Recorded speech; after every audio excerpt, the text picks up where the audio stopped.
உண்டு என்று இவர் உணர்ந்தவர். இரண்டாவது, பக்தி முயற்சியும் நம்பிக்கையும்.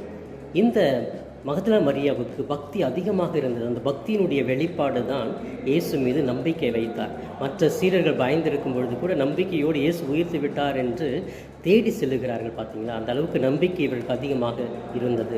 மூன்றாவதாக, உயிர்ப்பு செய்தியை முதலிலே நற்செய்தியாக சீடர்களுக்கு கூறினார். எல்லா மக்களுக்கும் மகிழ்ச்சியோடு அறிவிக்கிறார். மகிழ்ச்சியான அந்த நற்செய்தி அறிவிப்பு அவருடைய வாழ்க்கையில் வருவதற்கு காரணம் உண்மையான நம்பிக்கை இயேசு மீது வைத்திருந்தார்.